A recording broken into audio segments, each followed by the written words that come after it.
नमस्कार।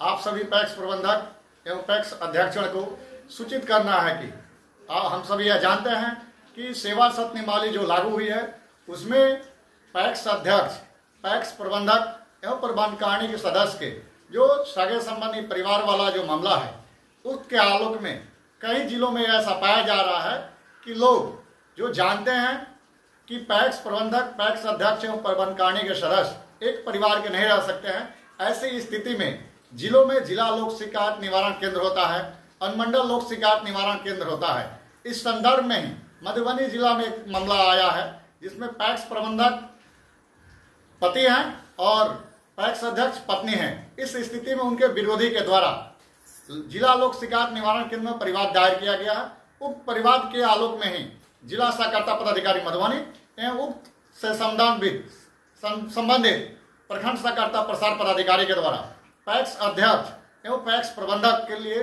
पत्र निर्गत किया गया है। उक्त पत्र में यह आदेश किया गया है कि दोनों में से किसी एक को त्याग पत्र देना होगा। इस संदर्भ में आप सभी को हम अवगत कराना चाहते हैं कि बिहार के 8 या 463 पैक्सों के 38 जिलों के 540 प्रखंडों के किसी भी पैक्स में यदि ऐसी समस्या आती है, किसी भी पदाधिकारी के द्वारा या किसी भी परिवार के आलोक में यह बाध्य किया जाता है कि त्याग पत्र देने के लिए चाहे वो अध्यक्ष को त्याग पत्र देना पड़े, चाहे वो प्रबंधक को। इसलिए आप लोगों को हम सूचित करना चाहते हैं कि आप लोग किसी भी परिस्थिति में त्याग पत्र नहीं देंगे। यदि आप लोग त्याग पत्र देते हैं तो आपकी दावेदारी स्वतः समाप्त हो जाएगी।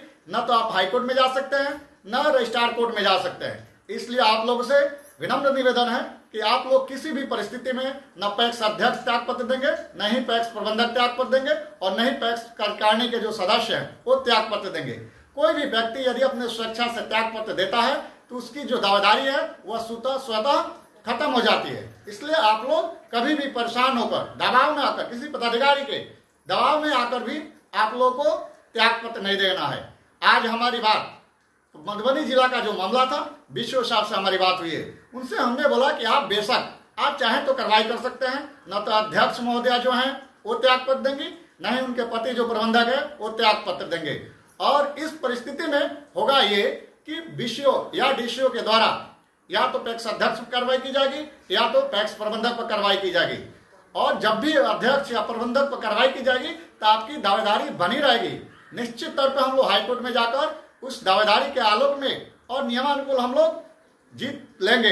लेकिन यदि आप लोग कभी भी किसी के दबाव में आकर, चाहे वो पदाधिकारी हो चाहे अन्य व्यक्ति हो, किसी के दबाव में आकर आप लोग त्याग पत्र दे देते हैं तो आपकी दावेदारी स्वतः समाप्त हो जाएगी। इसलिए आप लोग किसी भी परिस्थिति में त्याग पत्र नहीं दें। मेरा यह अति आवश्यक सुझाव है। इसको आप लोगों को गंभीरता से लेने की जरूरत है। यदि प्रबंधक या अध्यक्ष पे किसी पदाधिकारी के द्वारा कार्रवाई होती है तो हम हाई कोर्ट में जाकर इस जीत को सुनिश्चित करने के लिए आप लोग को आश्वस्त कर रहे हैं। आप लोगों को किसी भी परिस्थिति में भयभीत या डरने की जरूरत नहीं है। और कुछ हमारे प्रबंधक बंधु जो है पर्सनल भी मैसेज मुझे व्हाट्सएप करके कह रहा है कि बहुत सारे हमारे प्रबंधक तब तक हट जाएंगे रीट दायर होते होते। आप लोग को आश्वस्त करना चाहते हैं अभी तक बिहार के किसी भी पैक्स में एक भी प्रबंधक हटाए नहीं गए हैं। क्योंकि हम तो वेट कर रहे हैं ना कि कार्रवाई हो बीसीओ के द्वारा, लेकिन अभी तक बीसीओ लोग तैयार नहीं हो रहे हैं कार्रवाई के लिए। मधुबनी के मामले में हमारे बीसीओ साहब से जो हमारी बात हुई है आज, उनके द्वारा भी यही कहा जा रहा था आप त्याग पत्र दिए।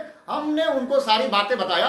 हम बोले बिल्कुल बेशक आप चाहें जिस पर कार्रवाई करना है बीसीओ साहब कर सकते हैं, उसमें मुझे कोई आपत्ति नहीं है और आपकी मजबूरी है कार्रवाई करना, क्योंकि पत्रों का अनुपालन करना आपके लिए बाध्यता है। लेकिन आप ये दबाव नहीं डाले कि त्याग पत्र दें। हमने उनको जितनी बातें समझाना था समझा दिया है।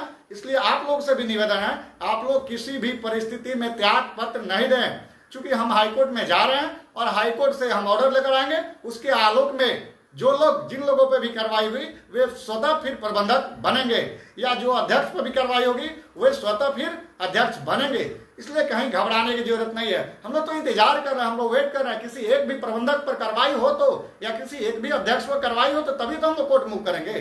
क्योंकि जब तक कार्रवाई होगी नहीं, कल के वीडियो में आप लोग को हमने अवगत कराया था कि जब तक कार्रवाई नहीं होगी तब तक हम लोग हाईकोर्ट जाने लायक नहीं रहेंगे। यदि हाईकोर्ट हम लोग चले भी जाते हैं तो केस खारिज हो जाएगा। इसलिए हम इंतजार करें कि कार्रवाई हो जाए, उसके बाद ही जाए।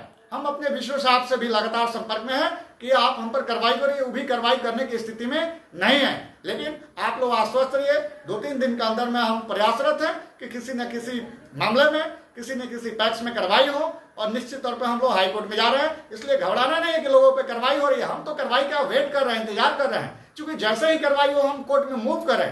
परिस्थितियां ये बन रही है कि पदाधिकारी लोग कार्रवाई करना नहीं चाहते हैं, क्योंकि वे चाहते हैं कि दबाव बनाकर हम त्याग पत्र दिलवा दें, और जैसे ही आप त्याग पत्र यदि अध्यक्ष देते हैं या प्रबंधक देते हैं तो आपकी दावेदारी स्वतः समाप्त हो जाएगी। इसलिए पुनः एक बार मेरा निवेदन करना है कि आप लोगों को घबराना नहीं है। आप लोगों को किसी भी परिस्थिति में किसी के दबाव में आकर, चाहे पदाधिकारी हो या अन्य कोई भी व्यक्ति हो, आप लोगों को त्याग पत्र नहीं देना है। यदि कोई पदाधिकारी कार्रवाई करे, बेहिचक आप लोगों को बेशक पूरे निर्भीकता के साथ भय मुक्त वातावरण में रहना है। डरना नहीं है कि हम पर कार्रवाई हो रही है। आप बिल्कुल बोल सकते हैं विश्व साहब को, अपने डीसीओ साहब सर, आप बेशक जिस पर भी कार्रवाई करना है कीजिए, मुझे कोई आपत्ति नहीं है, लेकिन मैं किसी भी परिस्थिति में त्याग पत्र नहीं दे सकता हूं, क्योंकि त्याग पत्र स्वेच्छा होता है, और मैं जब तक त्याग पत्र नहीं दूंगा कोई बाध्य कैसे कर सकता है। इसलिए पुनः एक बार आप लोगों से कहना है कि आप लोग किसी भी परिस्थिति में त्याग पत्र नहीं दें। हम हाईकोर्ट जा रहे हैं, घबराने की जरूरत नहीं है। बहुत बहुत धन्यवाद।